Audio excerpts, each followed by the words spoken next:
శ్రీ సాయిరాం జ్యోతిషాలయం వంశ పారంపర్య కర్ణాటక ప్రముఖ జ్యోతిష్యులు సాయిబాబా ఉపాసకులు జ్యోతిష్య విద్యాభూషణ్ పండిత్ సాయిరాం శాస్త్రి గారు ఫోన్ ద్వారా మీ అన్ని సమస్యలకు పరిష్కారం చూపెదరు. మీ బొటన వేలి ముద్ర, హస్తరేఖలు, జాతకం, మీ ఫోటో చూసి మీ జీవిత సంపూర్ణ భవిష్యత్తును తెలుపగలరు.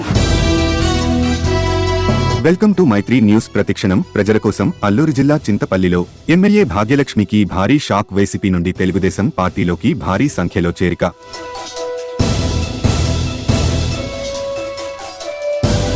టీడీపీ కండువాలు కప్పి పార్టీలోకి ఆహ్వానించిన టీడీపీ పాడేరు ఇన్ఛార్జి మాజీ ఎమ్మెల్యే గిడ్డి ఈశ్వరి. వైసీపీలోని కీలక నేత అయిన చింతాడ చిన్నతో పాటు అంబేద్కర్ కాలనీ వాసులు టీడీపీలోకి చేరారు.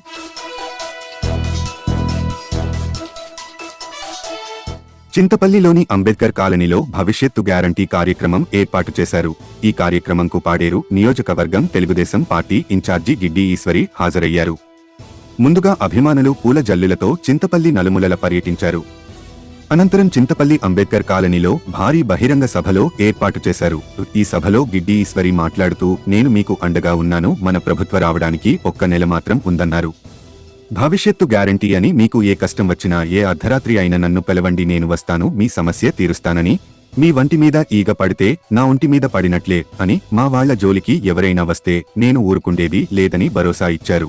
అనంతరం వైసీపీలో కీలక నేత అయిన చింతాడ చిన్నతో పాటు అంబేద్కర్ కాలనీ వాసులు అందరూ తెలుగుదేశం పార్టీలోకి గిడ్డి ఈశ్వర్ చేతుల మీదుగా తెలుగుదేశం కండువాలు వేసుకుని పార్టీలోకి ఆహ్వానించారు.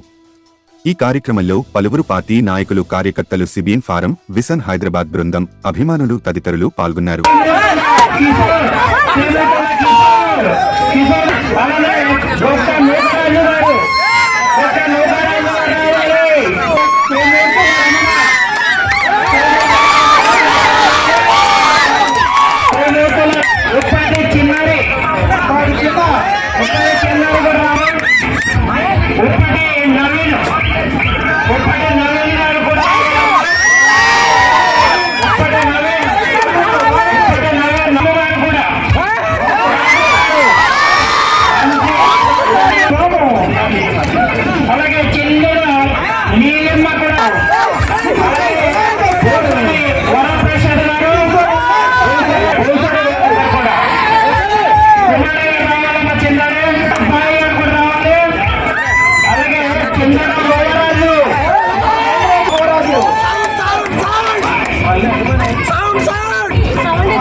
ఈరోజు పాడేరు నియోజకవర్గం చింతపల్లి మండలంలో నడిబొట్టులో ఉన్నటువంటి అంబేద్కర్ కాలనీలో మా చిన్న ఏదైతే వైఎస్ఆర్ కాంగ్రెస్ పార్టీలో ముఖ్య నాయకులుగా ఉన్నారో వారు ఈరోజు చంద్రబాబు నాయుడు గారు అభివృద్ధి సంక్షేమాన్ని చూస్తారు. నా మీద ఉన్నటువంటి అభిమానంతో మొత్తం అంబేద్కర్ కాలనీ కాదు, పక్కన నుండి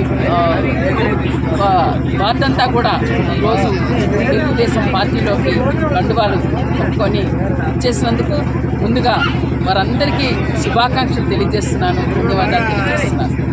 ఈ కార్యక్రమం చాలా దిగ్విజయంగా ఈరోజు జరిగింది. భవిష్యత్తు గ్యారంటీ బాబు షూరిటీ ఏదైతే చంద్రబాబు నాయుడు గారు మన పిల్లల భవిష్యత్తు కోసం, మన భవిష్యత్తు కోసం యువగలం కానీ, యువగలం పేరుతో ప్రతి నిరుద్యోగికి 3,000 రూపాయలు నెలకిస్తూ సంవత్సరానికి 36,000 రూపాయలు, అలాగే ఆడబిడ్డ నిధిగా నెలకి 1,500 ఇస్తూ సంవత్సరానికి 18,000 రూపాయలు 18 సంవత్సరాలు 59 సంవత్సరాలు నిండినటువంటి ఆడపిల్లలకు. అంతేకాదు పిల్లలు ఎవరైతే ఉన్నారో చదువు నిమిత్తమై తల్లికి వందనం అంటూ సంవత్సరానికి ప్రతి పిల్లవాడికి కూడా 15,000 రూపాయలు ఇస్తానంటూ, అన్నదాతకు రైతుకు సంవత్సరానికి 20,000 రూపాయలు ఇస్తానన్నట్టు, దాంతోపాటు ప్రతి మహిళకు రేపు ఆర్టీసీ బస్సులు ఉచిత ప్రయాణం,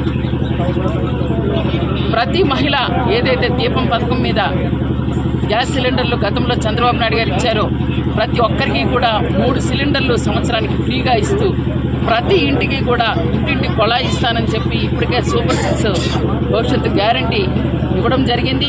దానికి తోడు రేపు ఎలక్షన్కి వెళ్ళే ముందు ఇంకా చాలా మేనిఫెస్టోలో ఉన్నటువంటి సంక్షేమ పథకాలని ఇవ్వబోతున్నారు.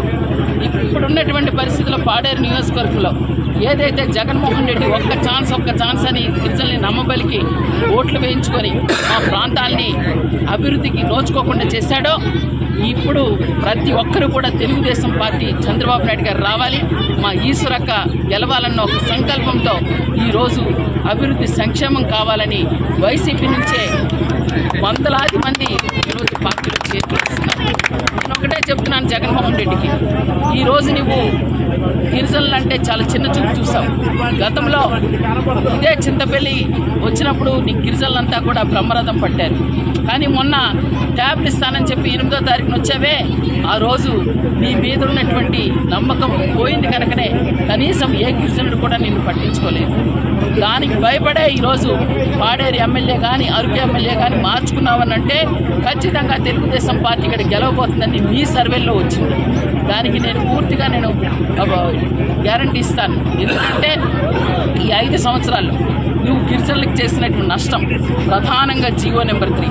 ఆ జీవో నెంబర్ 3ని తీసేసి మొత్తం మా యువతకి వచ్చేటటువంటి ఉద్యోగాలకి విరోధకాలు పలికావు. అంతేకాకుండా చింతపల్లి మండలంలో గొందిపాకల పంచాయతీ దరిదాపుల్లో హైడ్రో పవర్ ప్రాజెక్టు పెట్టి ఆ 32 గ్రామాలని కూడా మొత్తం కొల్లగొట్టడానికి చూసాం. అక్రమ మైనింగ్కి కూరుకున్నావు. ఇలాంటి హక్కులకి చట్టాలకి నువ్వు ఇబ్బంది పెట్టావు కనుకనే ఈరోజు వైసీపీలో ఉన్నటువంటి ప్రతి ఒక్క ప్రజలు కార్యకర్తలు కూడా ఈరోజు తెలుగుదేశం పార్టీ అయితేనే మాకు భద్రత భరోసా ఉంటుంది, ఖచ్చితంగా ఉద్యోగ భద్రత ఉంటుందన్న ఒక నమ్మకంతో ఈరోజు పార్టీలో చేరికలవుతున్నారు. నేను జగన్మోహన్ రెడ్డికి ఒకటే సవాల్ విసురుతున్నాను. ఏదైతే నువ్వు గిరిజనులు నా ఎస్సీలు నా బీసీలు నా ఎస్టీలు అని అంటున్నావో, ఆ ఎస్సీలకి ఎస్టీలకి బీసీలకి ఏం చేస్తావు? రాజ్యాంగాన్ని మొత్తం తూట్లు పొడిచేసావు.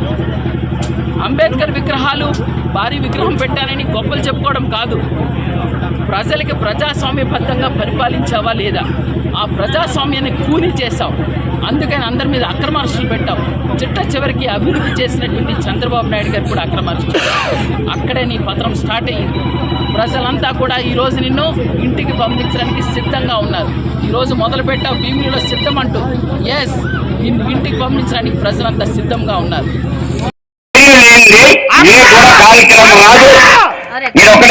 సోదరికి చెప్తాను, ఏజెన్సీ ప్రాంతంలో గెలిచే సీటు పట్టు పాడేరు అసెంబ్లీ నియోజకవర్గం. రాష్ట్ర లెవెల్లో ఒక గిరిజన శాఖ మంత్రిగా ప్రమాణం చేయవలసిన సోదరిని నేను మనస్ఫూర్తిగా కోరుకుంటాను. ఎందువల్లంటే ఆవిడకి మా చింతపల్లి ముత్యాలమ్మవారి ఆఫీసులు ఉన్నాయి. ఎందువల్లంటే ముత్యాలమ్మవారి గుడి పాత రూపంలో పడితే తన నిధులతో ఫస్ట్ అక్కడ నియమించారు కాబట్టి వేరే ఉన్నతమైన స్థానంలో అమ్మవారి ఆఫీసులు కంపల్సరిగా గిడ్డేశ్వరిగా ఉంటారని అమ్మవారి నమ్మకంగా నేను తెలియజేస్తున్నాం. అలాగే మరి ఆవిడ రాగానే ఇవాళ రోజు చాలా మంచిది. మన బ్రహ్మాండంలో చర్చిలో అధినాయకత్వమైన పెద్దవాళ్ళు వచ్చి మన మేడం గారిని దీవించారంటే ఆవిడ ఈ రోజే ఎమ్మెల్యే అయినట్లు మనకు లెక్క. ఎందుకంటే మంచికి ఎప్పుడు కూడా స్థానం ఉంటుంది. తాత్కాలికంగా ఎవరు చేసినా ఇవాళ చెప్తున్నాం, పాడేరు నియోజకవర్గంలో ఒక ప్రణాళిక తయారు చేస్తున్నాం. ఒక గిరిజన నేతగా, ఒక మర్చెంట్ అసోసియేషన్ గా గిరిజన సోదరులతో మ్యాక్సిమం ఇప్పుడు 90 సంవత్సరాల బట్టి కలిసి ఉంటాం. రేపు రాబోయే రోజుల్లో చింతపల్లి మండలంలో మొన్న 3 రోజుల పాటు ప్రణాళిక చేస్తున్నాం. అది ఓన్లీ గిడ్డేశ్వరి గారైతే అనే తప్ప మళ్ళీ ఎవరైతే మా వాళ్ళు ఎవరు కూడా చేయనన్నారు. నేను అదే కూడా హామీ ఇస్తున్నాను. నేను ఈ మధ్య కొద్దిగా ఆరోగ్య రీత్యా యాక్సిడెంట్ లేదు వల్ల కొద్దిగా ఎక్కడికి నల్లపోతున్నాను. కానీ నా ప్రణాళిక నాకు భగవంతుడు అది ఇచ్చాడు. నేను ఆ ప్రణాళిక తయారు చేసి మిమ్మల్ని ఎమ్మెల్యేగా గెలిపించి మంత్రిగా చూడపోతే మాత్రం నేను ఈ రోజే చెప్తున్నా ఇదే స్టేజ్ మీద శాశ్వతమైన రాజకీయం వదిలేసి నేను ప్రశాంతంగా ఇంట్లో ఉంటాను తప్ప ఏ రాజకీయ పార్టీ కూడా నేను సమావేశం కూడా నేను సభాముఖంగా తెలియజేస్తున్నాను. ఎందువల్లంటే అన్ని రకాలుగా అన్ని కులాలకి, అన్ని మతాలకి, అన్ని జాతులకి ఇక్కడ చాలా సహకారం చేశారు. చాలా మంది ఆర్థికంగా చేశారు. ఆపరేషన్ అయితే సొంత డబ్బిచ్చారు.